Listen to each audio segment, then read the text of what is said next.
Hey everyone, it's Sophie from Build Your Jungle, and today's video is going to be a bit of a reality check for me because we're going to be talking about the top 10 plants that I would buy again that I miss having in my collection. And I'm going to be telling you exactly what went wrong with their care along the way, so hopefully you can learn from my mistakes as well. We all make mistakes, we're only human, so let's just ditch the perfectionism for a minute that social media pushes our way every day and let's get real. At number 10, we have Philodendron Soderoi, and there are two types of this plant. Mine was actually the Soderoi AF. I got this plant from Ryan from one of my local Facebook plant groups, and it was actually growing in Leca. And at the time, I was very happy with that because most of my plants were in Leca.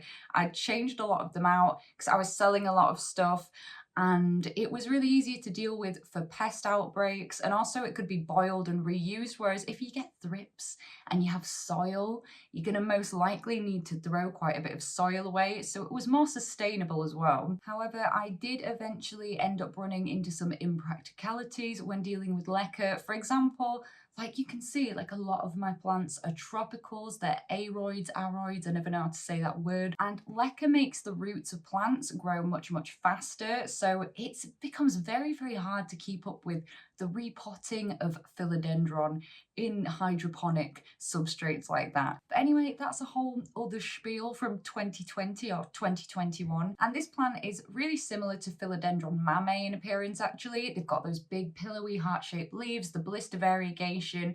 Soderoi, I think, has a little bit more. And one of the Soderois is crawling, and I can't remember which one it is. I'll put it on the screen right now. But the main way to tell the Soderoi AF apart from the normal Soderoi is that. And also it has a pink dot where the petiole meets the leaf. The mistake I made with this one was becoming far too overwhelmed with plants. Like when I say that I had a lot of plants, it was like double the number that I have now, plus they'd totally taken over the loft. I had about 3 greenhouses on the go, and when I got thrips, the destroyers of worlds, I did not notice them, and many plants, like an entire greenhouse, got taken down by them.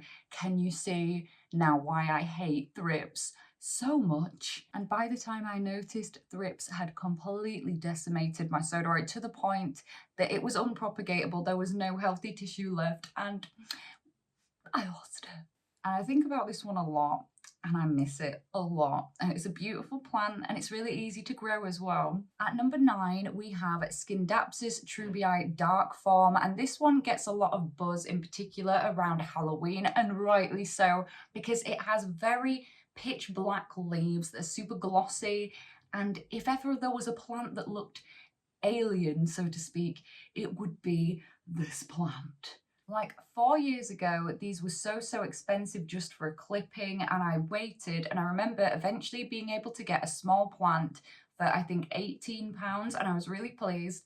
I repotted it. The roots were looking really healthy actually as well. I think it could have done so well for me, but I made a terrible mistake of being in a rush. I didn't check the soil moisture with my finger before I watered, and it completely rotted, like not even just the roots, like all the bases of the leaves, and because it hadn't really grown or started to trail yet, there was nothing to propagate, so I just lost the whole thing. Scindapsus are a plant that do, in my experience, rot very easily when they're overwatered.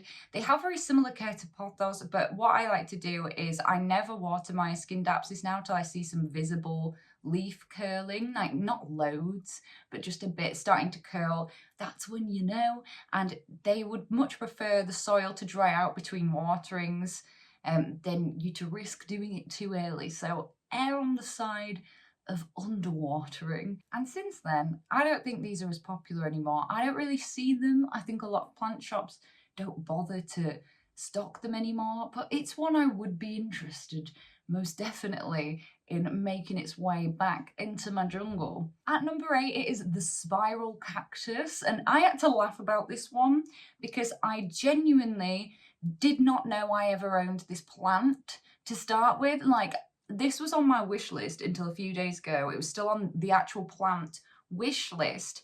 And then I went back on my Instagram and I saw this picture that I took of it.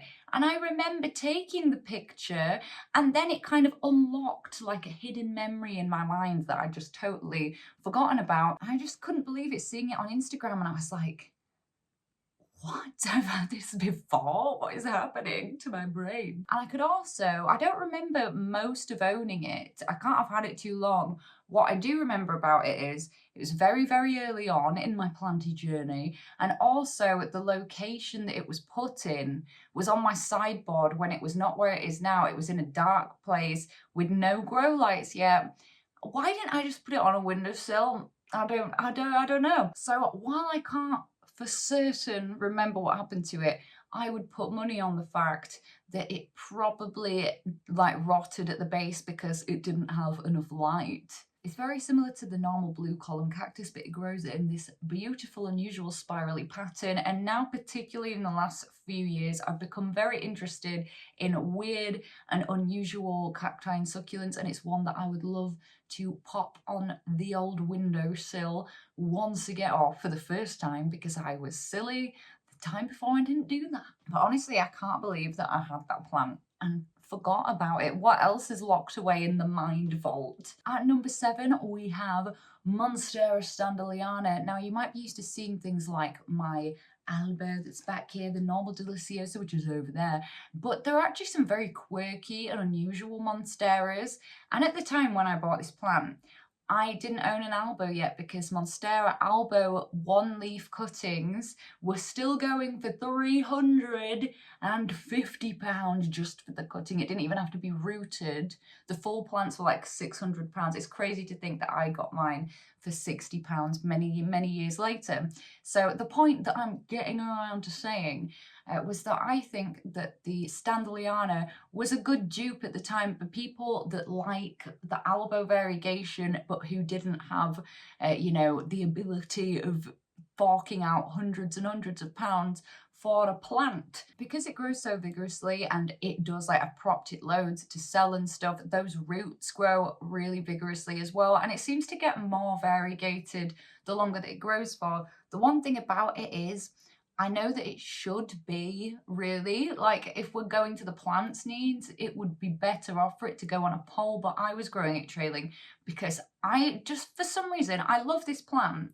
And then when I see it on a pole, I don't like how the leaves look. The angle that the leaves go on the pole, it makes me not like it. So obviously I didn't want to turn something I really liked into something that I wasn't keen on. So I grew it trailing and it was always fine. There was never a problem. Unfortunately though, and I was gutted about this, it was lost to the great Thripmageddon of 22 when I didn't isolate a plant that I'd bought for long enough after spraying it because there was no space, because I had way too many plants. Put it in one of these greenhouses and thrips erupted like over the next few weeks. A new generation of thrips must have hatched, and oh, the damage was so bad. I lost so many plants that day. It was scarring, and it was my first experience with thrips as well.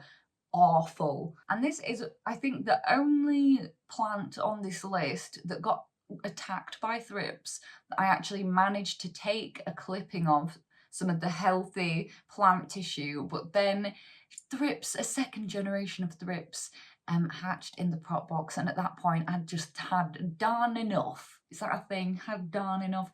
I'd had enough. But I really miss this one, especially just for how fast she grows, and maybe I'll see you again one day. At number 6, it was a plant that I got off Crystal, and it is the Monstera sultipicana. Thought, you know, it was very hard to pick which one of these actually I liked more than the other, but in the end, Sultipicana won out because I just think for a Monstera, it's the most not looking like a Monstera.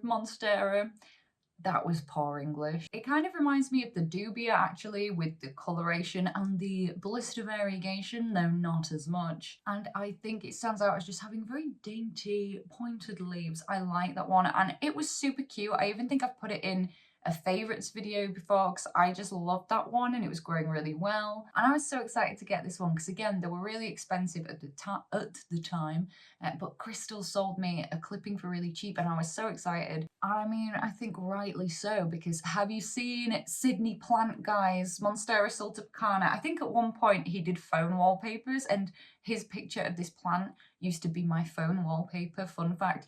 But they are majestic because when they size up like that, they get that secondary fenestration, and I am in love with it. There were quite a few plants on this list that were thripped, so to say, and this was another victim of the Thripmageddon of 22. And this was one that I was actually having a sneaky look at the other day because they were like 50% off on the plants for all season summer sale. And I was like, oh, this is one that I very may well be tempted to add back into my collection very soon. At number 5, there is only one common looking anthurium that I miss having in my collection, and it is Anthurium Black Love. When you look at it without the flowers, like at first you might kind of think, well, that just looks like one of those boring red supermarket anthurium that they call oilcloth flowers, but it's not, because this one's really cool for 2 reasons, right? First, the foliage is very, very dark, but the flowers are jet black, and if ever there should have been a plant that was exclusively called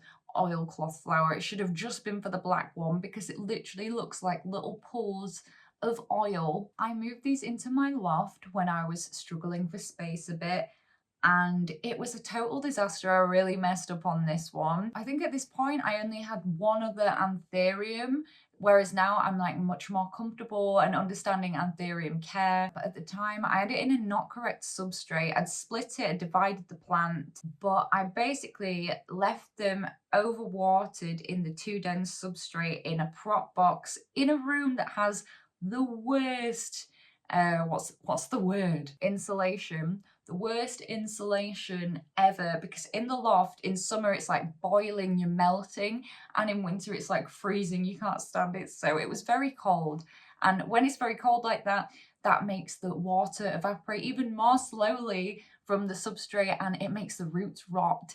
And that is exactly what happened here. We had a full-on multi-rot situation. It was not good, and at the time, you know, I just kind of had to say like, it's okay, it's okay, I'll try again another day. And was that like a little rhyming song? I saw them a few times in garden centres and I was like, should I get it again? And I kept being like, no, because there's something I want more than this. But I do really, really miss it. It's a subtle but lovely one, and because the leaves are so dark, like I do think it's still an interesting anthurium even when it's not in bloom, so to say. At number 4 we have Hoya Cronaiana Super Silver. If you saw my Hoya collection video, you're probably not surprised by this one because I mentioned how I used to have this one. I miss it very, very dearly. It actually thrives so well in high humidity as well, which is quite unusual for a Hoya. It has these bright silver leaves, it's got silver variegation. If you're a silver plants lover like me, like what more do you want? It's beautiful. And I was really proud of this one because, as a lot of you probably relate to, when you have a plant from something really small and you grow it and it's starting to do well, especially things that take ages and you invested so much time in, it feels really, really like affirming. I don't know, it's satisfying, okay? So it started to trail out of the pot and I was loving it and I was so proud of it. And then I think I had mites on those Hoyas, so I moved them temporarily out of my main plants area because I didn't want it to turn into an incredibly stressful situation, and I put it there, which was silly because it was very, very close to my radiator. And I think that what it is it went from being in a very humid environment to being right next to a radiator that was being turned on and used and stuff at the time, in a chunky aroid mix, which then dries out quicker anyway. But then when you've got a radiator adding all that dry heat to it, it's drying it out even faster. So 3 times that I went to water that plant before it unalived, it had completely dried way too much out and it was really thirsty. So you're going from this extreme environment of like super, super dehydrated and thirsty to really, really wet, and repeating that over and over, and it causes stress to the roots. It damages the roots and makes them more susceptible to rot. And that's what happened with this plant, and it specifically got dry rot. And when I next picked it up, it literally disintegrated in my hands. It was just like mush leaves and mush stem, and there was nothing I could do. There was nothing even to propagate. And I was really upset about that one. I actually cried about that one. So it was silly of me to leave it there in the first place. But, you know, it was my favourite Hoya. So sad times. At number 3, getting the bronze medal of plants that I miss having in my collection, it is a medium silver. And can I just say that when Americans pronounce this genus and this plant, like, it is just a dream to my ears. I love it. At first, it kind of looks like a bit more of a textured version of the Cebu Blue Epipremnum, but when it gets bigger, more mature, it looks like this, and it starts to fenestrate, and it's quite magical. I was so excited to get this one. Like, really excited. They were still really difficult to get at this point, and I found a clipping of one on a Facebook plant group, and it was growing really well as well. I was just looking to maybe get it on a pole, because that was one that I knew really needed a pole, because it sends out runners and no leaves if not. But alas, it was another victim of Thripmageddon of 22. Thripmageddon of 22 really fucked me. The leaves were so damaged, and I just didn't want to give up, because I'd wanted this one for like over a year before I got it. So I didn't want to give up. This was the only one, I think, in that greenhouse that I tried to start from a wet stick, because I wasn't ready to let it go. And also, I think I'd still paid like £30 or something for it, maybe 20 pounds or something. But alas, thrips came back again. I always find that when you've got thrips, unless you can take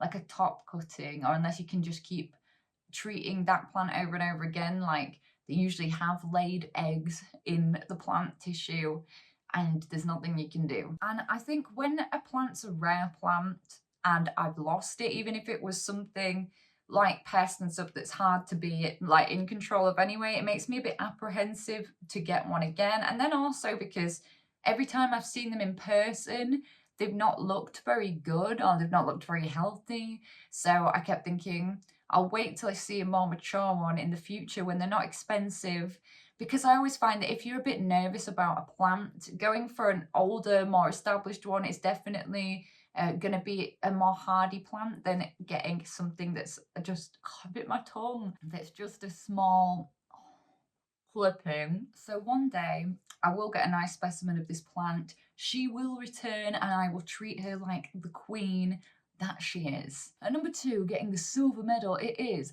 the only peperomia that I have ever spared a moment to be bothered to think about, and it's Peperomia Pixie Lime. It is my favourite green. It is like bright chartreuse.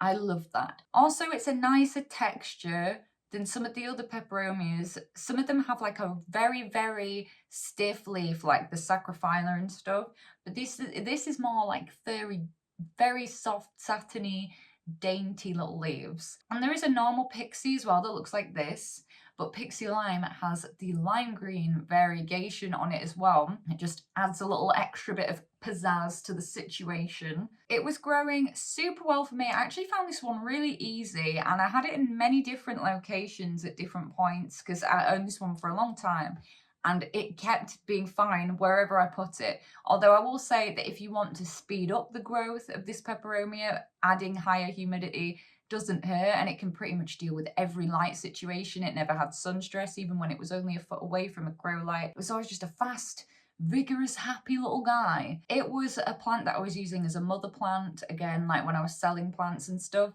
and I'd sold a lot of them. It was going fine, but it was being overwhelmed, neglect, and the exact same situation as the Hoya, minus the radiator, where it was in an extreme state of dryness, then wet, then extreme dryness, then wet, and it stressed out the roots and it rotted up to the stem as well. And out of all the plants on this list, this is probably the cheapest plant, and it would be one that's easy to add back in, but I don't know why. I can only say that it was the fear and dread of getting attached to it and then losing it again. But this time, I won't let it dry out, so I think I should get this one, because it was a very easy plant. In first place, the number 1 plant that I missed getting the gold medal, most missed house plant that I have dreamed about adding back for so long, is Epipremnum cebu blue, or the cebu blue pothos. Generally, as a genus, Epipremnum don't excite me that much. Like, they're nothing spectacular, but the cebu blue is on a whole different level, my friends. There's definitely a similar vibe here to a medium silver because they're both climbing silver plants with a similar leaf shape. When they're small and they both fenestrate. Mine was actually growing really well for me. I was really happy with it. Again, it was a clipping from a Facebook plant group. I was just about to change it from a stake to a pole. I even sold some clippings of it and I gave some to someone that I did a plant swap with.